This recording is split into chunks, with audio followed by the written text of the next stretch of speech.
मध्य पूर्व के रेगिस्तान से ऐसा बवंडर उठ रहा है जिसने पूरी दुनिया के रक्षा मंत्रालयों और कूटनीतिक गलियारों में हड़कंप मचा दिया है। एक तरफ ईरान और अमेरिका के बीच आर पार की जंग का खतरा मंडरा रहा है, तो दूसरी तरफ सऊदी अरब, तुर्की और पाकिस्तान के गुप्त गठजोड़ मक्का रक्षा समझौते में एक ऐतिहासिक मोड़ आ गया है। जनरल मुनीर तेहरान में ईरानी नेताओं को समझाने में लगे हैं कि अगर मक्का रक्षा समझौते का हिस्सा ईरान भी बन जाए तो ईरान को पूरे मिडिल ईस्ट में जबरदस्त फायदा होगा।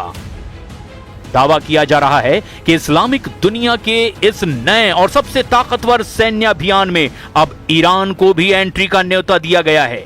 लेकिन इधर ईरान ने मक्का डील से ज्यादा ट्रंप के उस दावे के खिलाफ मोर्चा खोल दिया है जिसमें ट्रंप ने कहा कि हॉर्मुज पर पूरी तरह से अमेरिका का कब्जा हो चुका है।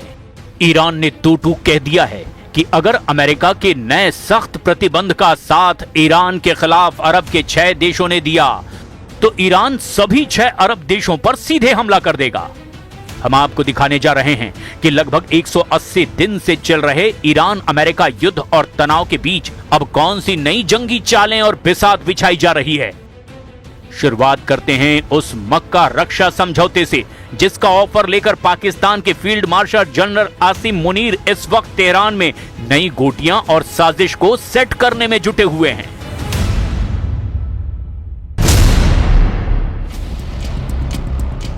कहानी की शुरुआत होती है मक्का रक्षा समझौते से, जिस पर सऊदी अरब, तुर्की और पाकिस्तान ने दस्तखत किए हैं। यह कोई साधारण कूटनीतिक दस्तावेज नहीं है, बल्कि नेटो की तर्ज पर तैयार किया गया एक कठोर रक्षा समझौता है। इस समझौते की सबसे खतरनाक शर्त है आर्टिकल 5 की तर्ज पर बनाया गया नियम, यानी अगर इन तीनों में से किसी भी एक देश पर बाहरी हमला होता है तो बाकी 2 देश उसे अपने ऊपर हमला मानेंगे और अपनी पूरी सैन्य ताकत के साथ युद्ध के मैदान में उतर जाएंगे। पाकिस्तान की परमाणु ताकत, तुर्की की खतरनाक ड्रोन तकनीक और आधुनिक वायुसेना और सऊदी अरब का असीम पैसा, इन तीनों ने मिलकर एक ऐसा सैन्य त्रिकोण बनाया है जिसने पूरी दुनिया का ध्यान खींच लिया। लेकिन अब इस त्रिकोण को एक चौकोर में बदलने की सबसे बड़ी और चौंकाने वाली चाल चली गई है।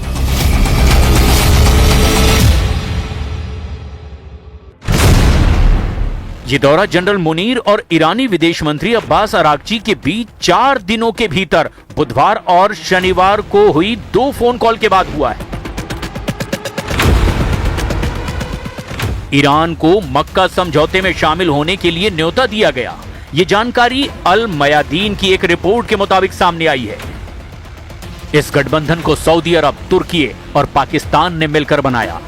इस बीच खबरों के बाजार में उस वक्त जबरदस्त विस्फोट हुआ जब ईरानी संसद की आधिकारिक समाचार एजेंसी खाने मिल्लत के प्रमुख मेहदी रहीमी का बयान सामने आया। रहीमी के हवाले से दावा किया गया कि ईरान को मक्का रक्षा समझौते में शामिल होने का औपचारिक प्रस्ताव मिला है और तेहरान का शीर्ष नेतृत्व इस पर बहुत ही गंभीरता से विचार भी कर रहा है। हालांकि इस न्योते की अभी तक ना तो ईरान के विदेश मंत्रालय ने आधिकारिक पुष्टि की है और ना ही सऊदी अरब, तुर्की या पाकिस्तान ने सार्वजनिक रूप से कोई मुहर लगाई है।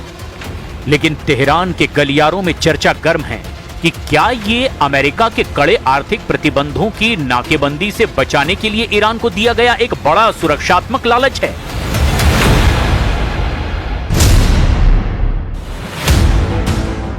मक्का रक्षा समझौते पर 7 अगस्त 2026 को सऊदी क्राउन प्रिंस मोहम्मद बिन सलमान, तुर्की के राष्ट्रपति रेसेप तैयब एर्दोगन और पाकिस्तान के प्रधानमंत्री शहबाज शरीफ ने हस्ताक्षर किए थे। 13 अगस्त 2026 से मक्का रक्षा समझौता लागू हो चुका है। ईरान को मक्का रक्षा समझौते का यह प्रस्ताव ऐसे वक्त में सामने आया जब ईरान पर अमेरिकी आर्थिक नाकेबंदी और स्ट्रेट ऑफ हॉर्मुज में नौसैनिक तनाव अपने चरम पर है।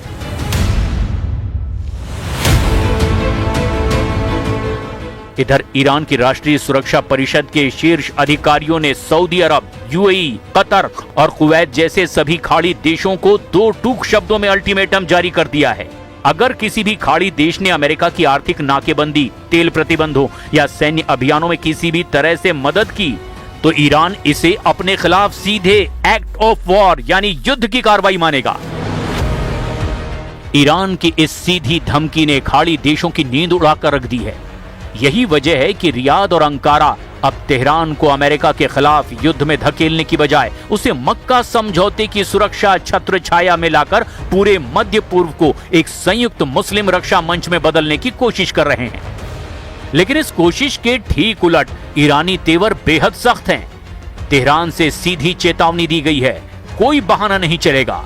ईरानी सशस्त्र बलों के chief of staff major general Ali Abdullahi ने दुनिया के सामने साफ कर दिया है कि खाड़ी के दक्षिण तट पर स्थित देश ये ना समझें कि उनकी गतिविधियां तेहरान की नजरों में छिपी हुई हैं। ईरान ने बयान जारी करते हुए कहा, खाड़ी देश सार्वजनिक रूप से कहते हैं कि वे अमेरिकी सेना को अपनी जमीन से ईरान पर हमले की इजाजत नहीं देंगे, लेकिन उनके ठिकानों पर अमेरिका के हवा में ईंधन भरने वाले टैंकरों, विमानों और बम वर्षक विमानों की मौजूदगी कुछ और ही कहानी बयां करती है।